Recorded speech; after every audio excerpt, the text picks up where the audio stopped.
लोग जो है इस मॉडल को बना दिए हैं, इसलिए कि मॉडल जब बनाइएगा तभी आप जो है इस चीज को समझ पाइए। तब हमने अपनी कॉपी बना ली। तो हम लोग पढ़ रहे थे क्लास 6 का विज्ञान विषय अध्याय 16 जल पाठ। भाग 1 पढ़े थे, भाग 2 पढ़े, आज भाग 3 पढ़ना है। तो आपको बताया गया था कि जल है तो जीवन है ना, जल है तो कल है।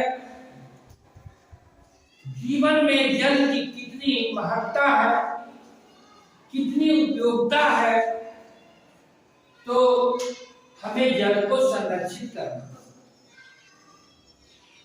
वर्षा का जो जल है, जल का चरम स्रोत, आप जल चक्र भी पढ़ लिए थे। वही जो जल जो है वर्षा से धरती पे आता है, नदी में जाता है, तालाब में जाता है, पोखर में जाता है, समुद्र में जाता है, फिर वही जल क्या है आसमान के ऊपर जाता है, फिर वही वर्षा होता है। अगर मान लिया कि वर्षा कई सालों तक नहीं होगा तो क्या सुखाड़ हो जाएगा, है ना, फसल नहीं होगा, भूमि का जल स्तर नीचे चला जाएगा। सारी चीज आपको बताया है। और लगातार अगर वर्षा होती है तो क्या होगा, बाढ़ आ जाएगा, क्या बाढ़ आ जाएगा, उससे भी जान माल की क्षति होगी। ये सारी बात आपको बताया गया। लेकिन आज जो समझना है, आप पढ़ रहे हैं तो पढ़ने का क्या उद्देश्य कि पानी इतनी आवश्यकता का चीज है, तो पानी को हमें संरक्षित करना है, संरक्षण करना है, संग्रह करना है। आज बहुत जगह जाइएगा जहां पीने के लिए भी पानी बढ़िया से नहीं मिल पाता, और आप लोग के यहाँ मिल जाता है पानी तो उसको अनावश्यक रूप से पानी को क्या करते हैं, बर्बाद करते हैं, है ना। जब आगे जाएंगे आप धीरे धीरे ऊपर की क्लास में, तब इसके बारे में आप समझिएगा कि पानी क्या है। पानी रे पानी तेरा रंग है। आगे जाइएगा तो पढ़िए।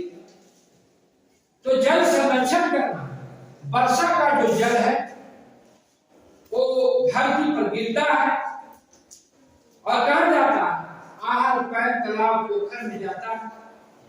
साथ साथ ये कहां जाता है, आपको रिश्तर जो वर्षा का जल है भूमि के अंदर जाता है ना, भूमि के अंदर जाता है। और भूमि के अंदर जो जाता है ना, तो अपने साथ वो जल जो है कई तरह के लवण युक्त पदार्थ तक भी लेके जाता है। लवण तक कहां, धरती में।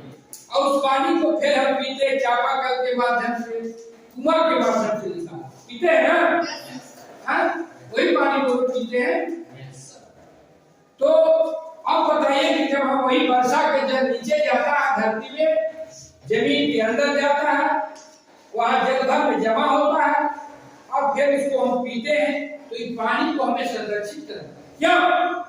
आपको बताया गया ना कि जब कई वर्ष तक वर्षा नहीं होगा तो क्या होगा, सुखाड़ हो जाएगा, पानी नहीं दिखेगा, है ना। ताल तलैया जो है ना, जहां पानी से भरा हुआ रहता था, आज क्या है, कम वर्षा होने के कारण क्या है, सूखा,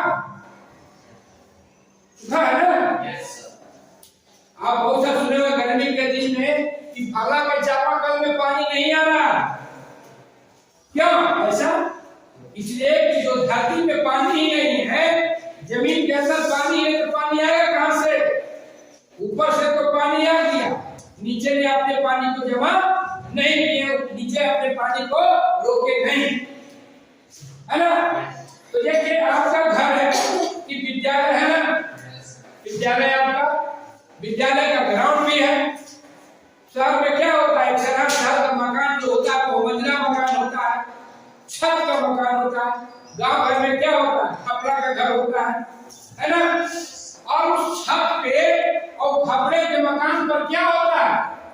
बारिश होता है तो पानी गिरता है ना, इसलिए कहते हैं ओलती छू रहा है ना।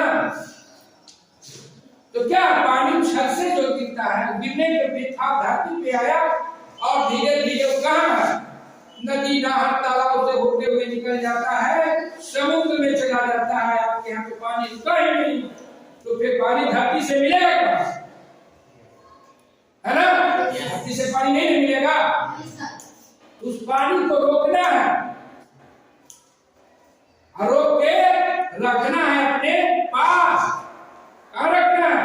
अपने पास, अपने विद्यालय के पास, अपने घर के पास, अपने मकान के पास, तब ना आपके यहाँ पानी रहेगा। नहीं रोकिएगा पानी तो आपके यहाँ रहेगा, चल जाएगा सब कहाँ, प्रशांत महासागर, हिंद महासागर, है ना? बताया है ना कि जो धरती है, जहाँ पर 3 भाग में पानी है, 1 भाग में धरती, तो उसको धरती पर ही पानी को रोक के रखना है। समुद्र में जाने नहीं देना है, गंगा जी में जाने नहीं देना है, नहर में नहीं जाने देना है ना, तालाब में नहीं जाने देना। अपना पानी जो छत पर गिरता है, उस पानी को हम क्या करेंगे, रोकेंगे। कहाँ रोकेंगे? अब कहीं छतों पर रोक लीजिएगा, छत पर रोक लीजिएगा जी, पानी को रोक लीजिएगा, नहीं रोकिए तो कैसे रोकेगा? आप बच्चा है ना, पढ़ना है और एक मॉडल बनाना है कि वर्षा को, जल को हम कैसे संरक्षित करें। तो देखिए एक घर है, एक घर पे पानी गिर रहा है ना, और देखिए चारों तरफ से वो घेराता रहता है ना। मेरा गांव घर में क्या बोलते हैं, मुड़ेरा, क्या बोलते हैं, मुड़ेरा बोलते हैं, घेरा रहता है ना। अब पानी जो आपका इस कोटी से गिरता है ना जी, ऐसे गिर के फिर कहाँ चल जाता है, धरती पर, धरती से चल जाता है नहर। इसको नहर में जाने देना नहीं है, और इसको जब ये रोकना कहाँ, छतवा पर रोकेंगे नहीं। यहाँ क्या करना है कि अपने जो घर है, आंगन है, उसमें क्या करना है, गड्ढा बनाना। जितना जो आपको है, बड़ा है घर, बड़ा आंगन है तो बड़ा गड्ढा बनाइए, छोटा है तो छोटा गड्ढा बनाइए। और गड्ढा बनाने के बाद आप जो है वर्षा को जल को जो छत पर गिर रहा है, उसको पाइप के द्वारा कहाँ लाना है, गड्ढा पे लाना है। कहाँ लाना है, गड्ढा पे लाना है। गड्ढा में जब पानी जमा हो जाएगा तो उसको मान लिया जाए कि आप पी नहीं सकते, लेकिन अगर जरूरत होता उसको पी भी सकते। जैसे कि आपको क्रियाकलाप में बनाए कि कैसे जो है हम अशुद्ध पानी को शुद्ध कर दें, है ना। जो पानी नमकीन लग रहा था और जब इसको गर्म करके वाष्प के रूप में परिणत किया, फिर वो संघनन हुआ तो क्या हो गया, पीने में मीठा लग रहा है। उस ढंग से भी बना सकते। लेकिन ठीक है, आपको पानी आसानी से उपलब्ध हो रहा है, चापाकल से, कुआं से, लेकिन वर्षा का जल अगर रोक देते हैं गड्ढा बना के, तो आपको क्या होगा, उससे आप फूल पटा सकते हैं, कपड़ा धो सकते हैं, खेत पटा सकते हैं, नहीं पटा सकते। सरकार अब क्या किया है कि जहां आपका एक विद्यालय देख रहे हैं, विद्यालय का जो ग्राउंड है तो सरकार पैसा दे रही है। तो इस ढंग से जल के महत्व को देखते हुए हमें संकल्प लेना है कि हमें जल को संरक्षित करना है और साथ साथ अपने परिवार, अपने समाज, अपने आसपास लोगों को भी जागरूक करना है कि जल को बचाना है, कल सुरक्षित रखना है। इसलिए जल है तो जीवन है, और अगर हम आज जल को बर्बाद करते हैं तो हमें इसके परिणाम क्या होगा, बुरा होगा। और कल जल के लिए आप लोगों को तरसना होगा, यही संकल्प के साथ कि हमें जल को संरक्षित करना है और आप लोगों को वर्षा का जल का संरक्षण संग्रह करने के लिए आपको चार्ट पेपर पर चाहे आप जो है थर्मोकोल के माध्यम से एक मॉडल तैयार करेंगे, घर बनाएंगे, है ना। देख रहे हैं जैसे घर बना हुआ है, घर को बनाएंगे। आप खपड़े का भी घर बना सकते हैं मॉडल में, चाहे पक्का का भी पक्का। उस पर क्या करना है कि फिर इस ढंग से वर्षा को जल को गिराना है, फिर कैसे इसको हम गड्ढा में बना के लाएंगे, पानी को यहाँ हम संग्रह करेंगे। तो आज जो है इसी के साथ आपको जल का अध्याय को हम लोग समाप्त करते हैं और प्रश्न उत्तर को हम लोग